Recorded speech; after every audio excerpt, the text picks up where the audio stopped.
Ya, dari Bapak Agus Saman sudah mengangkat tangannya. Tafadhal Bapak Agus Saman. Assalamualaikum warahmatullahi wabarakatuh. Waalaikumsalam warahmatullahi wabarakatuh.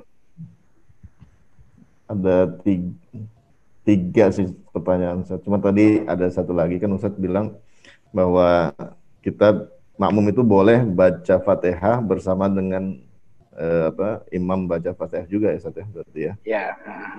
Kalau mendahului gimana Ustaz? Mendahului Kan imam. kan bacanya lama tuh Bismillahirrahmanirrahim. Nah, udah kita baca udah duluan dah. Sampai lewat dolin biar kita dapat juga bisa dengerin si imam gitu loh Ustaz. Itu satu. Iya. Yang kedua masalah sebenarnya nggak terkait sama sholat ya. Cuman tadi Ustaz menyinggung masalah mendengarkan bacaan Quran gitu ya. Apabila dibacakan Quran maka dengarkanlah. Faiza qara'tal Quran fastami gitu masalahnya. Nah ini kasusnya gimana kalau saya melihat di keluarga ini saja. Jadi kadang TV itu nyetel bacaan Quran gitu ya. Ah, cuman kan kita nggak fastami nih saat nggak niat dengerin gitu. Cuma di style gitu aja dan kita tuh beraktivitas seperti biasa. Sama seperti juga kasusnya ketika di mobil gitu kan kita setel murotal gitu. Kan kita konsentrasi di jalanan ya lebih banyak kita konsentrasi di jalanan seperti itu. Kemudian juga misalnya kalau di setel di masjid gitu kan itu apa enggak nanti bikin orang dosa gitu Ustaz. Jadi di setel di masjid diperdengarkan orang-orang kan jadi enggak fastami ini jadi malah dosa mereka. Itu jadi kadang suka berpikir ini gimana menyikapi hal seperti ini itu yang kedua ya. Terus yang ketiga masalah tadi bahwa memang saya tahu juga Ustaz bahwa Fatihah itu adalah Fatihah itu jantungnya sholat ya, tidak ada sholat tanpa Fatihah gitu. Dan juga saya tahu pernah baca bahwa Fatihah ini juga sebetulnya dibaca juga di sholatnya nabi-nabi terdahulu, walaupun redaksinya rada-rada berbeda tapi mirip. Kasusnya adalah kemarin saya pernah nonton orang baru masuk Islam saat gitu. Jadi ada dakwah jalanan, akhirnya dia langsung syahadat. Nah syahadat kebetulan waktu zuhur, nah itu dia langsung diajak sholat, belajar sholat gitu saja. Jadi baru gerakannya aja, dia belum bisa paham itu bagaimana, apakah sudah dinilai sebagai sholat yang benar, apakah nanti harus dikodok lagi begitu dia udah bisa gitu ya, bisa baca bacaan Fatihahnya. Nah, yang mirip juga kasusnya soal mu'alaf ini gimana dengan wudhu udah ini nih, udah bisa dia wudhu, cuman kan dia belum sunat nih. Nah, kulupnya kan belum bersih gitu. Itu gimana Ustaz ya? Nah, itu dah jadi ada pertanyaan 3-4 kali. Assalamualaikum warahmatullahi wabarakatuh. Waalaikumsalam warahmatullahi wabarakatuh. Pertama, ngeduluin bacaan imam gitu. Jadi ada syarat dalam berjamaah itu tuh, kalau kita pakai kitabnya Imam Nawawi Banten tuh, beliau mengatakan ada 11 salah satu syarat, ada 11 syarat berjamaah, syarat sah berjamaah. Pertama, makmum harus berdiri, tidak boleh lebih daripada imam. Kemudian makmum tidak boleh menyelisih gerakan rukun imam. Begitu. Kemudian ada lagi syarat ayyutabi'ahu. Ayyutabi'ahu itu yaitu yang ayyutabi itu mengikut. Yang namanya ngikut tuh di belakang. Kalau ngikut ngeduluin tuh berarti dia nggak ngikut, itu nyelak namanya. Jadi makmum yang nyelak tuh bermasalah tuh gitu. Nah, tapi kata Imam Nawawi termasuk ulama lain yang dimaksud yutabi itu adalah gerakan zahir, gerakan zahir. Itu gerakan zahir. Gerakan zahir itu gerakan badan yang kelihatan. Jadi makmum tidak boleh menyelisih imam pada gerakan yang kelihatan. Imamnya sujud, dia malah ruku. Nah, itu menyelisih itu. Imamnya belum ruku, dia udah nunduk duluan. Nah, itu mendahului. Itu yang dilarang dalam sholat berjamaah. Tapi kalau gerakan atau ucapan itu tidak ada masalah, berbeda dengan imam, atau malah ngedahuluin juga nggak ada masalah.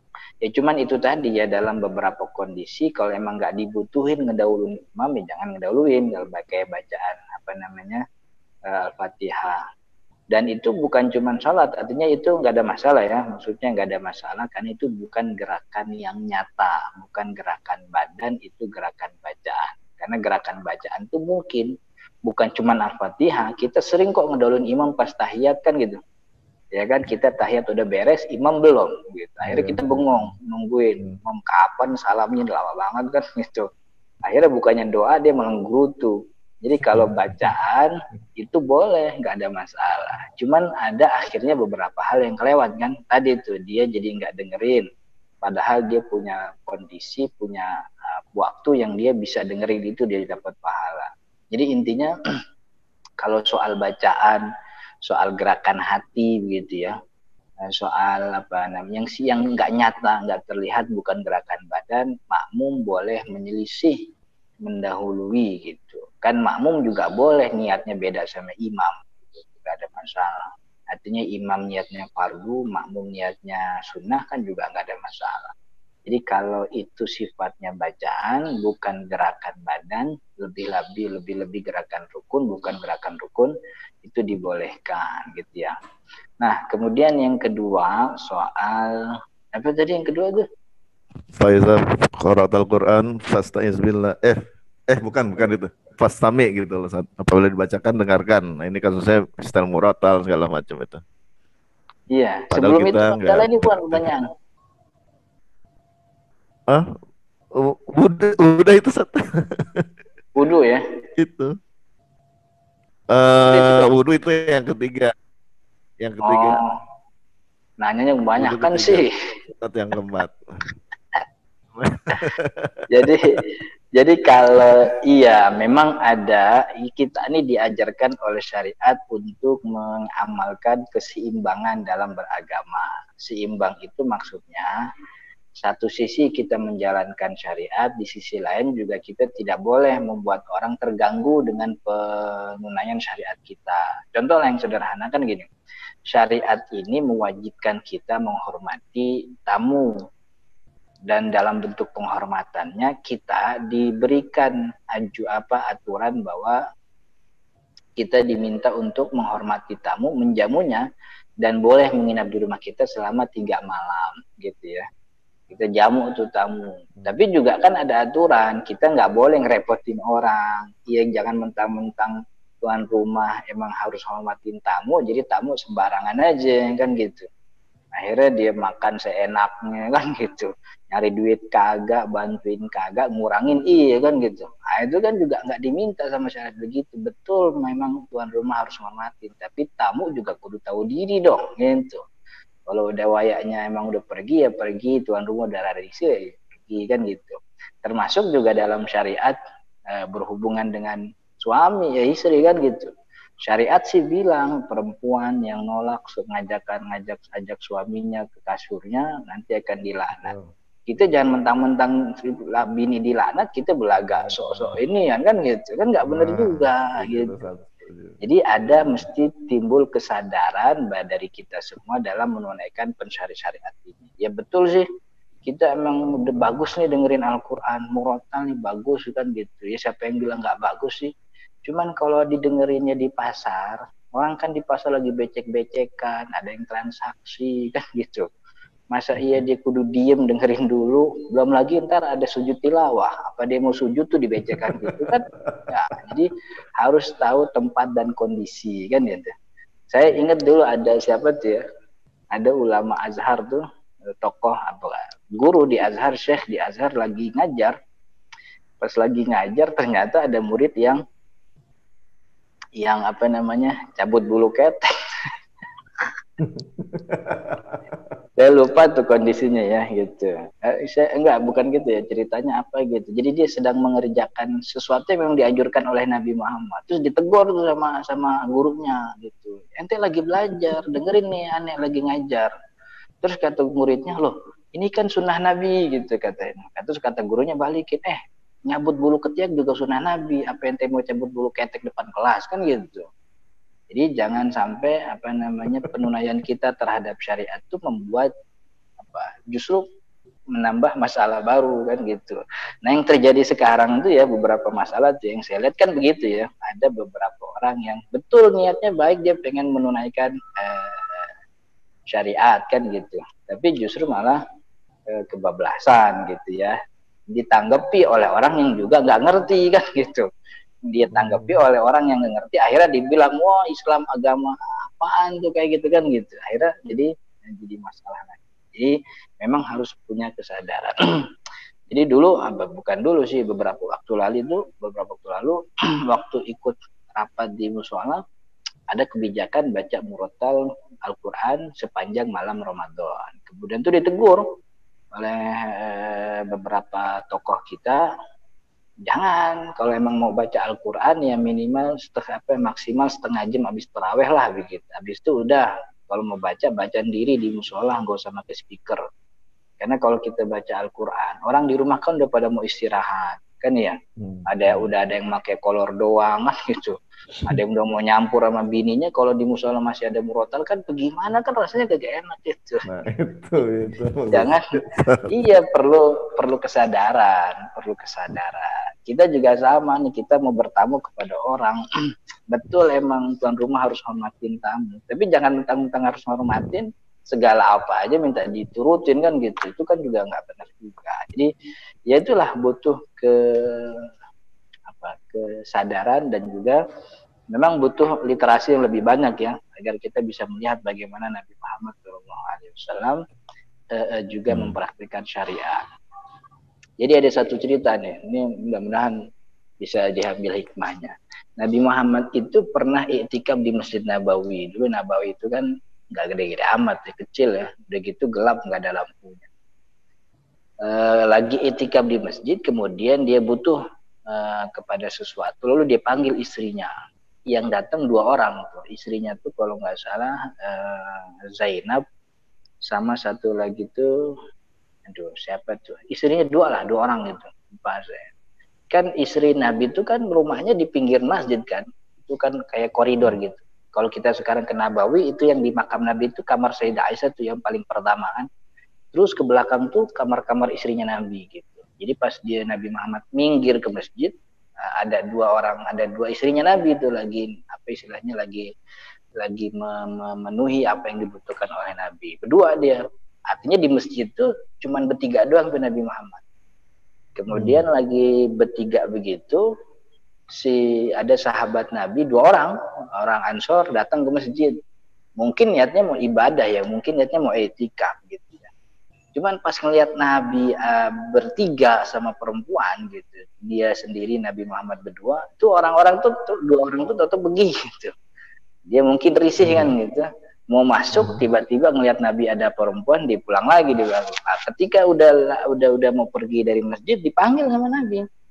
Ala ruslikuma itu kalau bahasa kita, pelan-pelan mau kemana, kenceng banget, pelan-pelan sini. Dipanggil.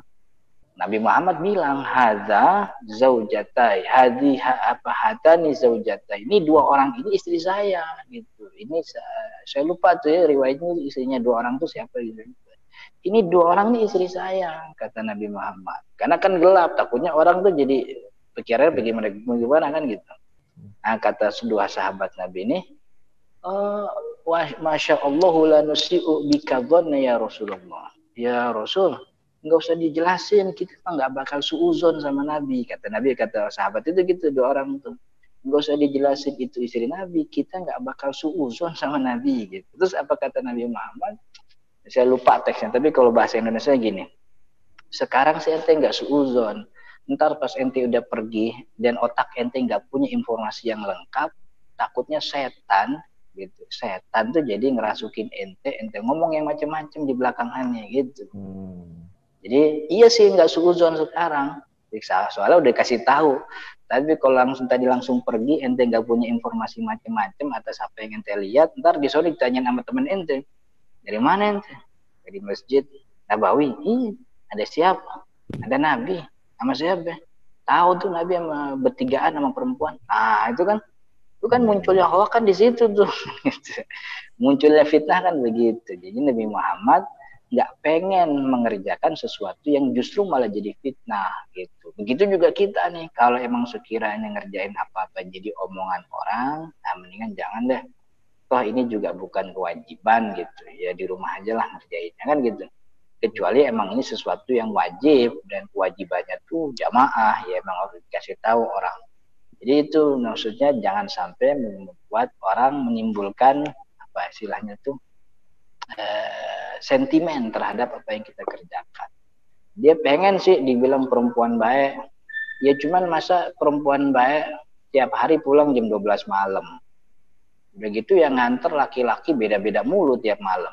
Orang mau bilang apa coba gitu. Perempuan apa kayak gitu kan ya. Dia mau dibilang laki-laki baik. Cuman mulut tiap malam bawa alkohol. Di masjid rada susah. Sama ustadz rada gedek. Jadi kan gimana kan. Jadi harus ada harus ada keseimbangan. Gitu. Begitu Pak Agus ya. Satu lagi apa tuh? Bentar, Sat. Ini masih nyambungnya tadi. Jadi kalau kita nyetel murotal itu buat kita teman tidur itu gimana, Sat ya? Daripada style musik gitu kan, katakan ya style murotal. Saya sih ternyata mau tidur. Saya nggak tahu ya orang nyetel murotal mau tidur. Cuman yang saya dapat riwayat tuh sahabat tuh murotal ngaji tuh pas habis bangun tidur, pas lagi sholat tahajud kan gitu. Pas lagi tidur sih kagak ada yang bersenandung Al-Quran gitu. Ini saya nggak tahu tuh ya. Cuman tuh kebiasaan gimana ya, kita mau bilang jelek itu Al-Quran, kita mau bilang bagus juga, ya emang nggak bagus-bagus amat kan. Emang rada susah nih gitu. Pertanyaan berikutnya, Sat. Ada satu lagi ya? Apa ada lagi? Ada dua. Jadi orang yang baru masuk Islam ini. Oh kan, iya yang baru masuk Islam. Saya lihat itu kan ada di jalanan tuh dia berdebat gitu kan, terus masuk ke Islam, kebetulan Zuhur ya dia diajak sholat, tapi belum bisa apa-apa, jadi baru ngikutin gerakan aja wudhu, ngikutin gerakan sholat, ngikutin. Nah itu apa udah dihitung gitu sah gitu, kadang kan belum bisa baca Fatihah gitu kan. Dalam syariat memang ada pengecualian ya. Pengecualiannya bisa macam-macam. Pertama, kita bisa mengikuti pendapat yang memang membolehkan itu. Salah satunya pendapat Al-Hanafiyah kan, yang membolehkan tidak ada bacaan surat Al-Fatihah. Jadi untuk kondisi orang seperti ini dimaafkan, tentu diminta untuk terus belajar. Dalam mazhab Syafi'i juga disebutkan itu. Jadi bagi orang yang ada hadis atau ahdin bil Islam, orang yang baru dekat sama Islam, baru masuk Islam, itu Fatihahnya boleh diganti pakai ayat apa aja dia yang bisa. Nanti tahiyatnya yang itu memang wajib dibaca itu juga boleh diganti dengan tasbih subhanallah alhamdulillah wala ilaha illallah wallahu akbar. Kalaupun nggak bisa tasbih kayak gitu, baca subhanallah aja sebagai ganti untuk sambil nunggu dia bisa belajar gitu. Tentu baru belajar gitu ya. Jadi sebenarnya nggak ada masalah. Jadi kan nggak perlu dikodok satu ya. Termasuk yang perlu. Pertanyaan berikutnya, dia belum sunat gitu, Sat. Kalau belum sunat itu wudhunya itu bersih apa enggak tuh ya? Gimana? Saya yang ini saya kurang paham ya. Apakah kalau udah dewasa perlu disunat atau tidak gitu ya? Karena salah satu hikmah atau pensyariatan sunat itu kan menghilangkan kulub, karena itu membawa najis. Dan itu sejak kecil, karena memang orang kita emang sejak kecil kan udah kena hukum syariat kan, balik tuh kan umur 12 ya kan. Harus sholat itu emang udah harus bersih gitu ya. Tapi saya nggak tahu ya, karena beberapa informasi yang saya dapat, orang kalau udah gede itu kulupnya hilang diri kan gitu. Udah umur enggak ya? Enggak. Jadi saya salah informasi itu. Cuman nggak tahu ya kalau orang udah gede kayak gitu, apa kudu disunat atau tidak gitu ya. Ntar lah, saya besok kali ya, atau lusa gitu. Boleh. Oke. Udah tuntas. Jazakallahu khairan. Terima kasih Bapak Agus Samad.